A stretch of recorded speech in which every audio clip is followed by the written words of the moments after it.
Hi, எல்லாம் எப்படி இருக்கீங்க? இன்றைக்கி செயின் வித் ஜிக்ஸாக் ஸ்டிச் தான் பார்க்க போகிறோம். அதுக்கு நம்ம முதல்ல செயின் போட்டு எடுத்துக்கலாம். செயின் வந்து ரொம்ப சின்னதாக போடணும்லாம் இல்லை, நார்மலாகவும் போடலாம். ஏன்னா இந்த செயினை நம்ம ஜிக்ஸாக் கொடுத்து மறைக்க தான் போகிறோம். ஃபஸ்ட்டு நம்ம செயின் போட்டு எடுத்துக்கலாம். ஃபஸ்ட் டைமுங்கிறதுனால லாக் எல்லாத்துக்குமே லாக் போட்டு அதுக்கப்புறமாவே ஸ்டிச் ஆரம்பிக்கலாம். போட்டு இப்போது ஜிக்ஸாக் ஆரம்பிக்கலாம். ஜிக்ஸாக்கு இந்த த்ரெட்டு இந்த பக்கமும் அந்த பக்கமும், இந்த பக்கம் வச்சா அந்த பக்கம் வச்சா, ஆனால் ரொம்ப சின்னதாக போட்டுக்கோங்க. போட்டு இந்த மாதிரி ஜிக்ஸாக் மாதிரி கொடுத்துட்டு வாங்க. மேக்ஸிமம் ஜிக்ஸாக் ஸ்டிச்சுக்கு வந்து லாக் போடுவோம், ஆனால் அந்த லாக்கு செயினுக்கு நம்ம செயின் மேலே போடும்போது அது தேவை கிடையாது. ஸோ இந்த மாதிரி போட்டு எடுத்துக்கோங்க. இந்த ஒர்க்கு வந்து மேக்ஸிமம் கட் ஒர்க்கில் யூஸ் பண்ணுவாங்க. நெக் லைன்லேயும் ஃபஸ்ட் லைனுக்கும் கூட யூஸ் பண்ணனால ஸ்ட்ராங்காக இருக்கும். இதுவும் ரொம்ப ஈஸி தான். நீங்கள் செயின் ஸ்டிச் போட்டாவே உங்களுக்கு எல்லா ஸ்டிச்சும் ஈஸியாக தான் இருக்கும்.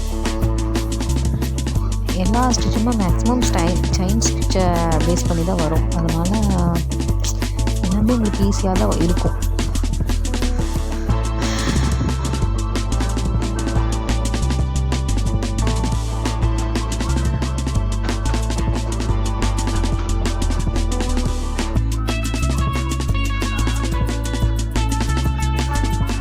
இதே மாதிரியே நான் வந்து சில்க் த்ரெட்லேயும் ட்ரை பண்ணி பார்த்துருக்கேன்.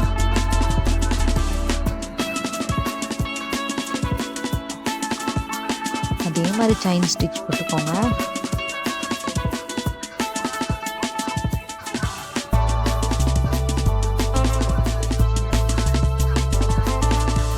சில்க் த்ரெட்டை வந்து அந்த டிப்பில் அதிகமாக எடுக்காதீங்க, ஏன்னா நூல் பிரிஞ்சுக்கிட்டே வரும்.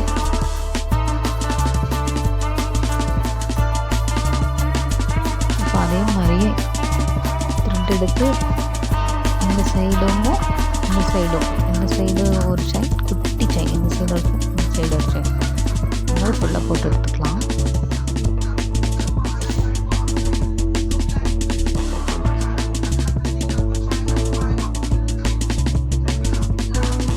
கட் ஒர்க் போட்டு அந்த கிளாத்தை கட் பண்ணால் நல்லா ஸ்ட்ராங்காக இருக்கும். இந்த தையல் நூல் அந்த மாதிரி த்ரெட்டு, அந்த த்ரெட்டு நம்ம போட்டோம்னா பிரிஞ்சு வராது. த்ரெட்டு நீட்டாக இருக்கும் ஒர்க்கு. இது அதிகமாக கட் ஒர்க்கு தான் யூஸ் பண்ணுவாங்க.